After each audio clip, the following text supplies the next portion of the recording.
Eu sou Jocely, trabalho no Departamento de Metodologia de Ensino e minha pesquisa é sobre transparência e opacidade no português brasileiro e no português europeu, à luz da gramática discursivo-funcional.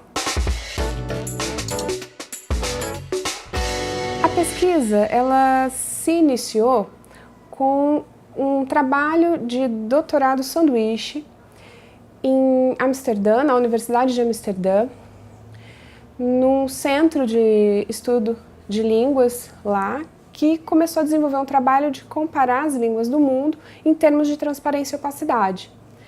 Então, a partir desse trabalho, eu voltei para o Brasil com a incumbência de tratar da variedade da língua portuguesa brasileira e da língua portuguesa europeia em termos de transparência e opacidade. O que é essa transparência?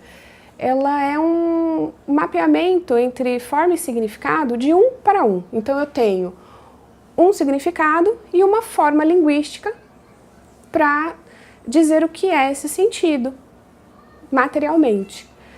Quando eu não tenho transparência, são várias as relações que podem acontecer. Por exemplo, eu posso ter vários sentidos para uma forma. Isso é um sinônimo de opacidade. À luz da GDF, da gramática discursivo-funcional, a gente tem uma abrangência maior para olhar esse fenômeno da transparência, já que a gente se utiliza de mapeamentos entre níveis linguísticos. Então, a GDF oferece o nível interpessoal, que é o nível das relações pragmáticas, para que a gente pense, então, no sentido. O representacional, que é o nível semântico, de organização desse sentido, semanticamente. O nível morfossintático, que é um nível de codificação, então aquilo que é formulado nos níveis interpessoal e representacional se codifica na língua dentro do nível morfossintático, nas formas que a língua apresenta. E o nível fonológico. Esse nível fonológico é também um nível de saída, porque é a forma tomando vida, né, linguisticamente no uso. Então nós temos dois níveis de codificação para analisar como a forma acontece e os níveis de formulação interpessoal e representacional para analisar sentido. Então, dentro da GDF, a conceituação de transparência fica um pouco mais complexa, mas também ajuda a identificar melhor esse fenômeno nas línguas, já que a gente tem 4 níveis de interface para pensar nas relações de forma e significado. No português brasileiro, a hipótese inicial é que nessa variedade, por ser uma variedade que se desenvolve com línguas em contato, nós não deveríamos ter muita opacidade, né? Então, com as línguas em contato, nós temos a possibilidade de uma variedade que se formou dentro de um processo de semicriolização.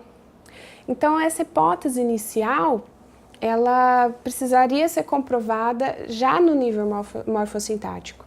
E o resultado interessante que nos é apontado é que não acontece assim como a gente esperava. Então, existe um alto grau de opacidade dentro do nível morfossintático. Está certo que a gente ainda tem a etapa da pesquisa da interface entre os níveis, mas já nessa etapa nós temos esse resultado.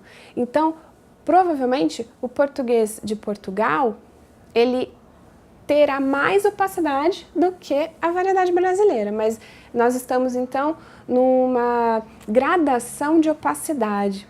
Então, em termos de discussão dos dados, é interessante observar que existe hoje uma frente que defende que o português brasileiro seria uma língua diferente do português europeu.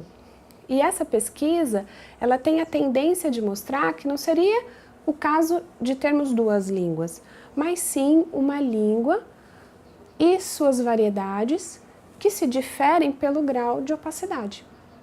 Então, a contribuição da pesquisa seria essa, né? Então, por enquanto, o que nós temos de dados nos mostra que nós temos uma língua que seria essa língua portuguesa, e a variedade europeia e brasileira, dentro de uma gradação, estariam lado a lado, uma menos opaca do que a outra. Então, o português brasileiro seria menos opaco do que o português europeu.